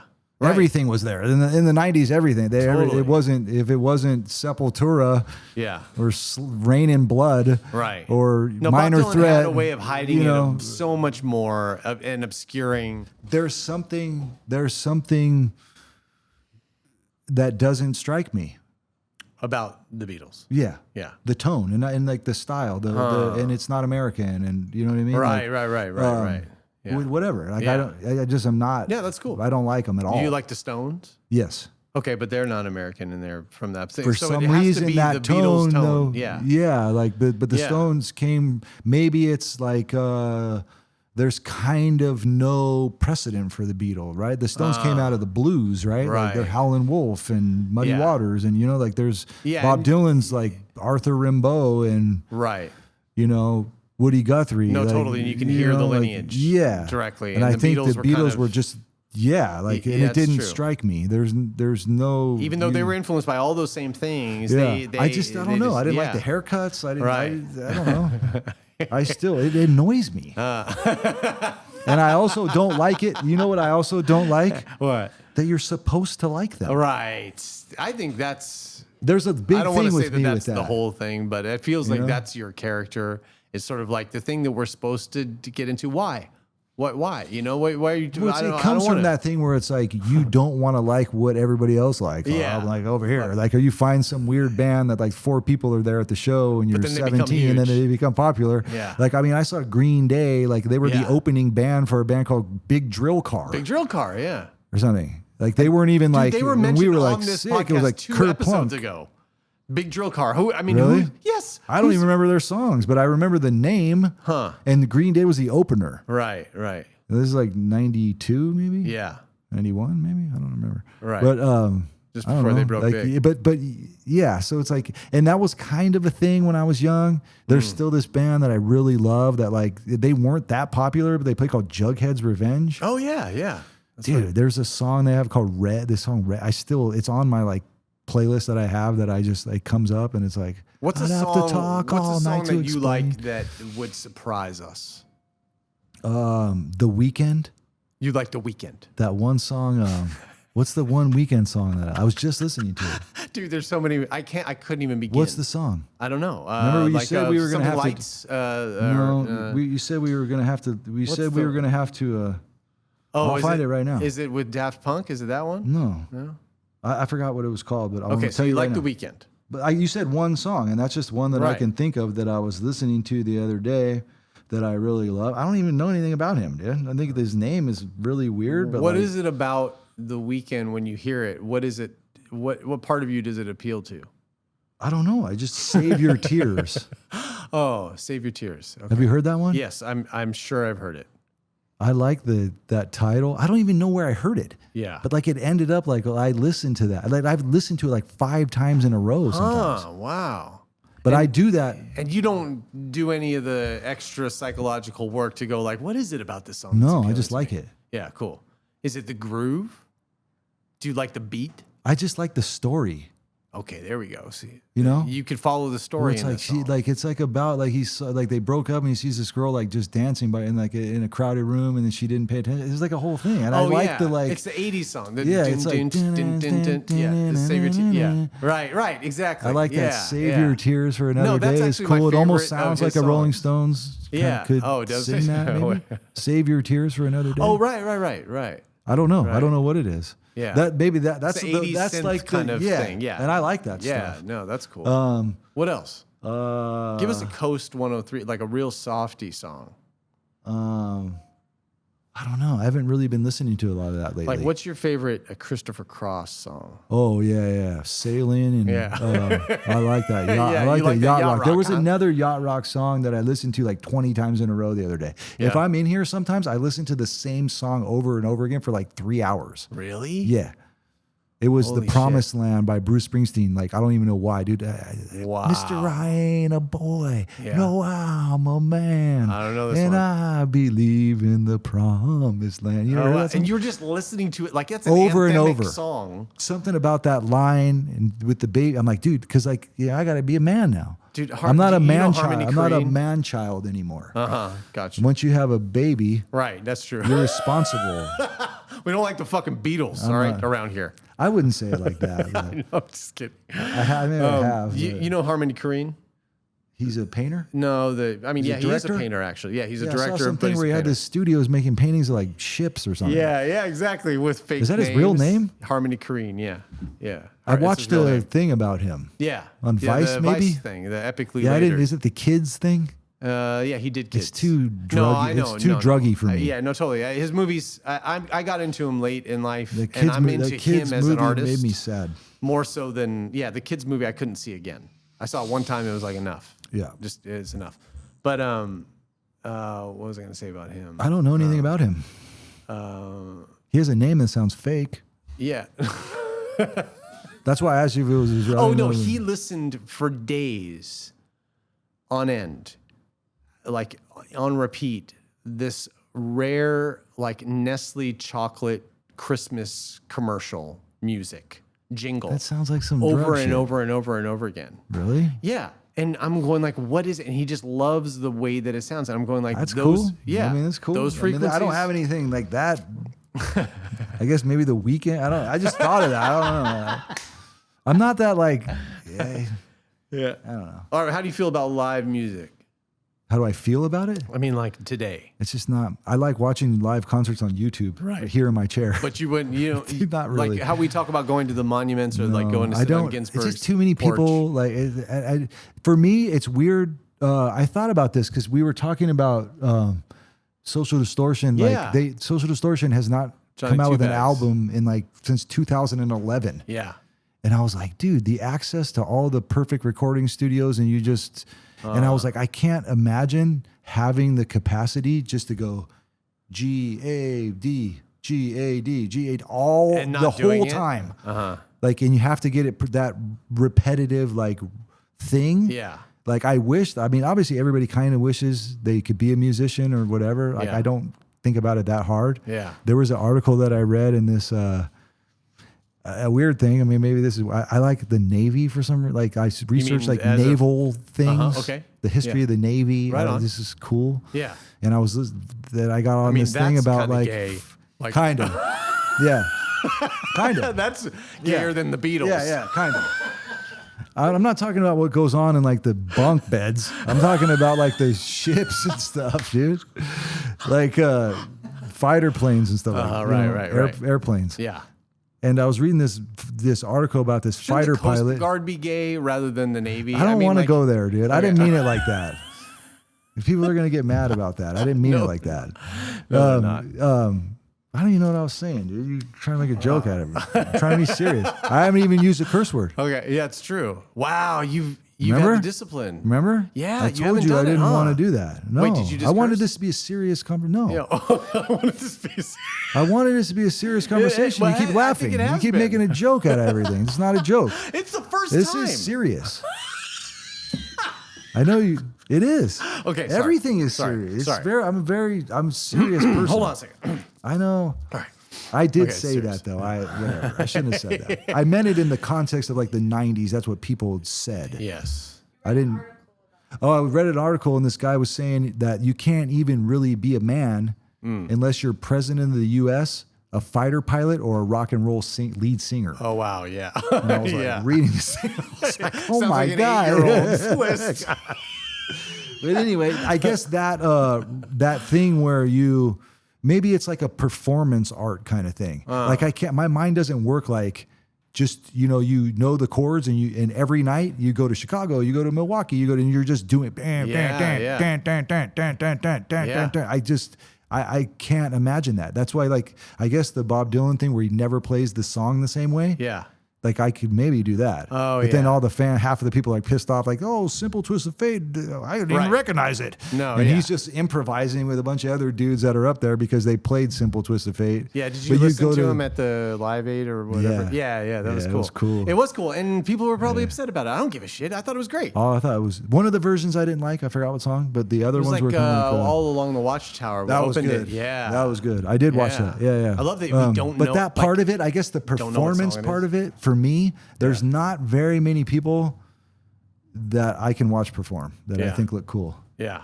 There's musicians like Ryan Adams. I love Ryan, but I don't. As a person, like say no more. Like, but as a musician and as an instrument himself, it's unbelievable. You know, and then the live music. I guess I'm old now, where it's like you got to go park and like walk in. There's a bunch of people. It's like for what? Yeah. I can watch it here. Things happen. I was a naysayer myself. I started dating her, and then she started getting me to go to these shows. And there is something that I found that does happen at a lot of these things. Not all of them, but a lot of them. You're in the right place. Like we saw James Blake. Do you know who James Blake is? In a cathedral, and he's like the most haunting EDM, beautiful, soulful, like Michael McDonald style voice, with EDM kind of like really sparse and drenched in. It's just like it's insanely drony music and beautiful, and hearing it in the cathedral around Christmas time was insane. Yeah, totally. Yeah, that's cool. We saw him. I took my kids to a concert of his at Hollywood Forever. Yeah, and we're at a place where my kid's aunt is buried right over there, and we're hearing this amazing music, and the dead are all hearing this music, at this concert. That's cool. No, I guess not that I don't like it. It's just like you have priorities. It's not a priority. Yeah. If I have any time, it's either we're doing something, my wife and I, or I'm painting. Yeah. Where I'm like taking the bike around the block. Like my program is pretty simple. I got an embarrassing question for you. Oh no. Who that's following you on Instagram? And I know, look, we're not making a big deal about these things, and like ultimately it doesn't matter. And all it is a big deal, man. Okay, good. It's not like who's following. Name 3 people who you're like stoked are looking into your world or have started to follow you on Instagram. Mark Mahoney. Yeah. Shout out to him. I'd have to look. I honestly am not on Instagram that much. Yeah. Just enough. Yeah. I can put like photos on the story, like just from my camera roll. That's what I do because I think they're interesting. And Instagram started out as a photography app. Yeah. So I try to adhere to that. Well, who are you in conversations with now? Can I look? Yeah, please. Like who, I remember at one point I wanted to talk to Chris Grosso. Oh yeah, and I think and then you told me that he was the one that you. Man, he's cool, dude. Yeah, that you connected with. Like I was like, how did you connect with Action? And then you were like, it was through Chris, really, because Chris had been talking to me for a while about my art. And I think it would be Chad Coplinger. He's a tattooer artist. Yeah, that I really admire. I flew to San Francisco last week to see his show. Oh, sweet. Because I just admire his output and his work, his point of view. Does he say anything about or does he? Yeah, he's bought several paintings from me. Wow. That awesome. Was a huge ego rub for me. Nice. And just to talk to him, I don't know, we just like connect. I felt like I'd known him for a long time. Yeah. Even though, and Mark Mahoney, like a celebrity or something? Yeah, sure. Which give the people what they want. I don't even know, dude. I don't know. I have so many messages, dude. The last time you were talking about somebody that we were here. Like somebody that you would be like, oh, I know him. That people would know, yeah. I don't know. Yeah. Greg Bajorquez? Jonah? Jonah Hill? Yeah. Well, no, he's not on Instagram. Oh, he's not? I know him in real life. Oh, yeah. Yeah, I'm not. But you're a fan of his work also, right? Incredible, yeah. And he's like a real dude. Right. Like Action Bronson, when I met him, because Jonah Hill he just bought another painting. Oh, nice. The dude who... He has 2 now? Well, I got to go deliver it. He's like in pre-production or post-production for some movie, or I've been in contact with him, but gotcha. He's like like a real dude. You know? Yeah. I guess cool. if you don't go into it, you kind of have to go into it. You're like an A-list movie star where you're like, dude, is this guy going to like, you know, you kind of go into it, but I didn't really go into it like that. And we just fell into a conversation and like, dude, like it's just like, he's just a dude. Huh. I like growing up here. Do you know I don't probably really say like, that about you.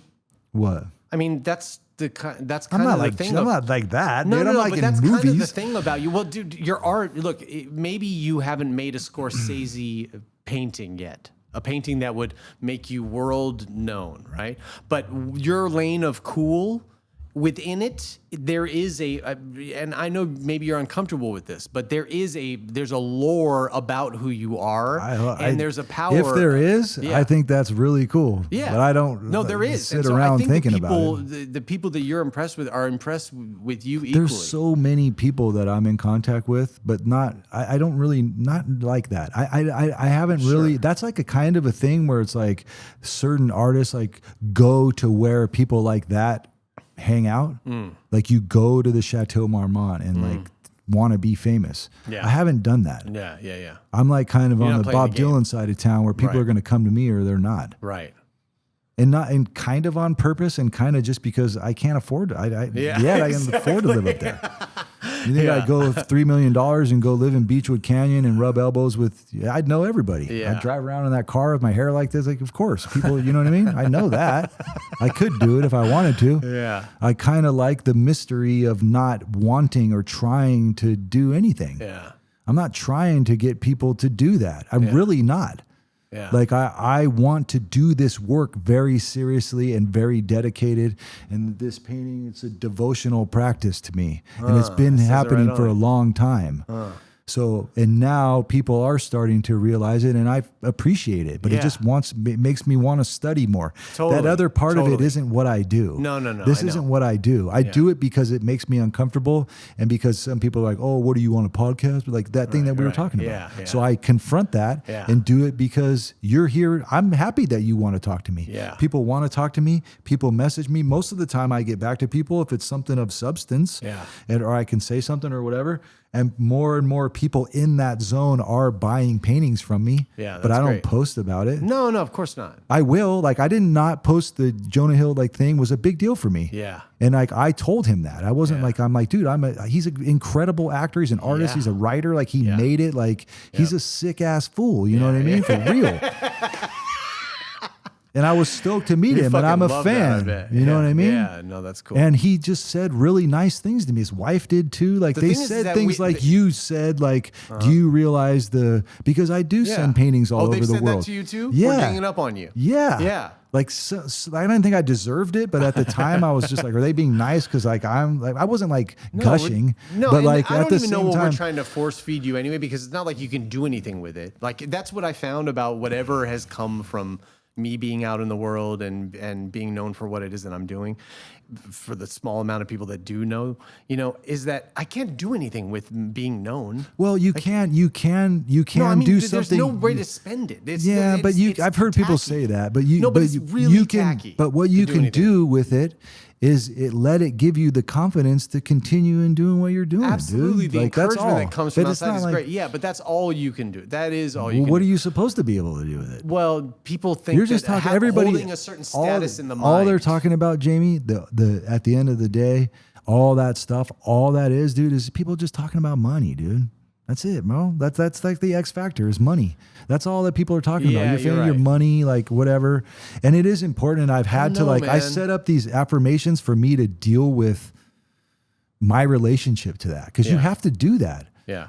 What lifestyle do you want to live? Yeah. I don't want a brand new BMW and a yacht. And I don't want that. Yeah. So far what I've manifested and what I've thought about, you're here. Yeah. This is what I've written about it. Right. And now they say, only the poor want more. You know what I mean? Like, what am I going to do? Do I want a bigger house? Like, am I going to focus on that? No. I'm I'm not going to focus on that. I'm going to focus on my intent behind these things and the stance that it is. Like the showing that I have coming up at the museum, I haven't had a lot of gallery stuff. I know, man. And I own every single painting that's going to be displayed there. So that's a stance, dude. That means something. I hope people understand the gravity of that there's a different road. And I'm not saying it's better. It's just mine. If they came for me, if they came for me early, if I was amazing out the gate and I was like moneyed up and all this, but this is just my path. So I hope.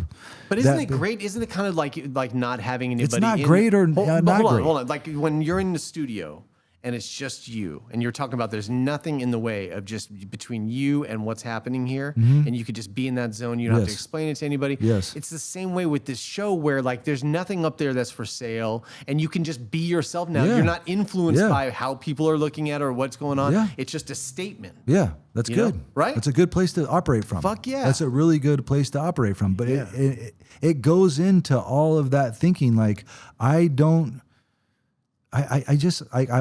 arriving at a place more and more directly, more and more purposefully of like, it doesn't even matter. But it matters and it doesn't. Like, it's like, I guess more and more I feel so grateful that like I even get to be in that arena at all. Right. For some reason in my life, this has been I have something in my life that I really, really love that's positive, that's beautiful, that can affect people in a positive way. It doesn't hurt anybody, like something like that. And it also goes into my loner, OCD, private thing that I have. You know what I mean? Like I'm not out there. You know what's the coolest thing about it, man? And we could even end on this is just that I want to say that, you know, if you're the wealth, you're the true thing. Like all of these paintings, they could be inspiration for a lifetime for somebody to look at, and they could decorate someone's home and they can inspire people, right?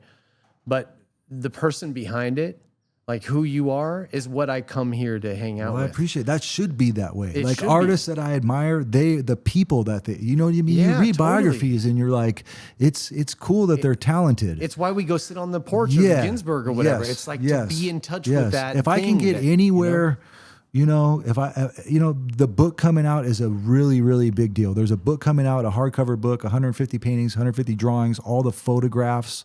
Like, is there a title? Can you say anything more about it? Like when it's coming out or anything like that? It's coming out in March or April. Okay, so I don't want to. I can't. I don't know if I'm supposed to. We'll do another podcast around the book and photographs. There's an essay I wrote about Bob. There's photographs of Ben Grillo took of Bob finishing my back. There's drawings, paintings, the sculptures, all the collectibles have been. It's going to bring it all together. Like it's trying to be Ed Hardy's Tattooing the Invisible Man. Gotcha. Cool. So that I've kept it kind of under wraps or whatever, like, but that we've been photographing everything. So it's really sentimental. It's really like, to me, it's like, I guess I've always kind of wished that would happen. I've wished that I could, I have these conversations like, hey, I'm getting the PDF ready for the curator for the museum. And I say it to my wife and I was like, I always wanted to say that. It's like me saying, oh, I always wanted Mark Mahoney to be my friend. And he sends me a text, what's going on in Jacob? Totally. What's going on in Jacob land? Yeah. Like, so I guess the possibility of that is like the direction of the paintings.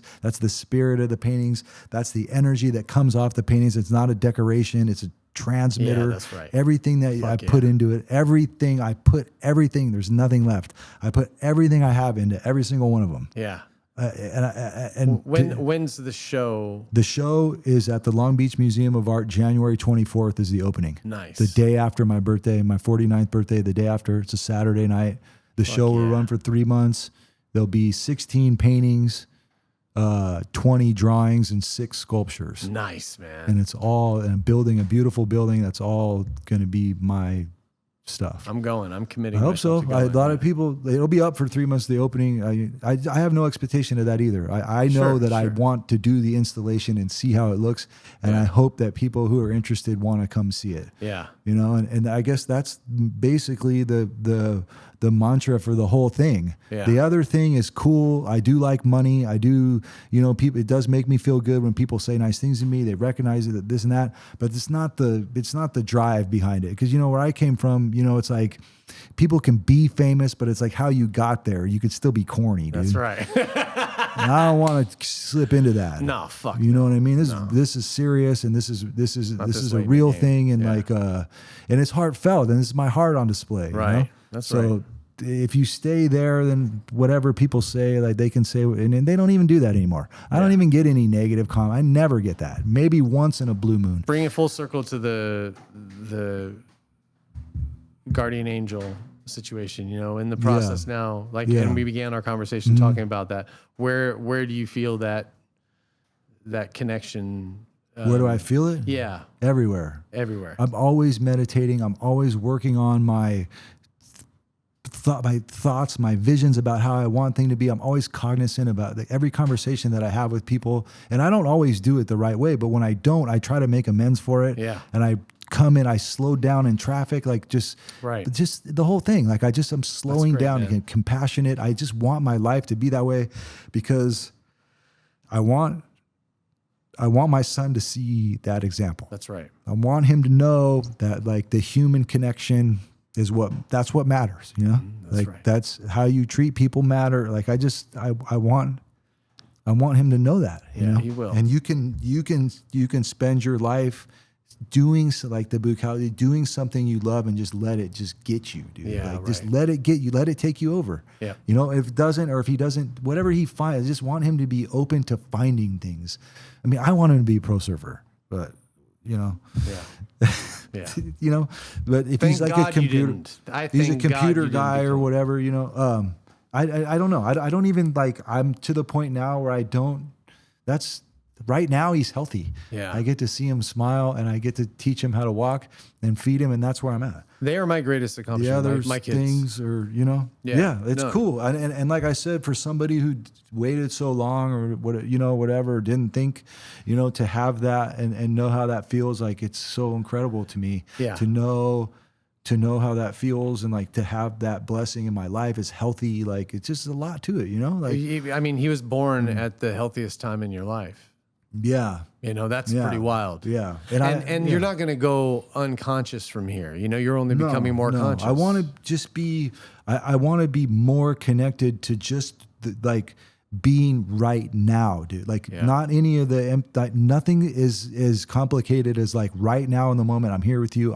We're having a conversation. Yeah. And then when we're done, I'm purposely, it's like, I guess it's called single tasking, not multitasking. Right. I'm doing one thing. That's right, man. I'm taking a sip of tea. Multitasking is a poison. That's some USA shit. That's not right. Yep. So I'm focused on that. I'm aware of it. I'm cognizant of it. And I want to get good at it. Yeah. I want to get better. I still have a lot of room to improve. What's amazing is like around that single tasking also is that it's not something I do when I'm around people only. And when I'm by myself in the house, I move as slowly as I do when I'm around other people. I live my life as an example to myself when I'm alone or when I'm with people. Yeah, it's important. There isn't any time off from it. No time off. Yeah. Well, this is a lifestyle. Yeah, that's right. That's the stance of like the art and everything. This is a way to live your life. Yeah, and I didn't know that commitment could be so wonderful, and it's a wonderful thing to me. My commitment to myself and to my planet, So, all right, brother. Cool. Love you, man. Thank you. Love you too. Thank you.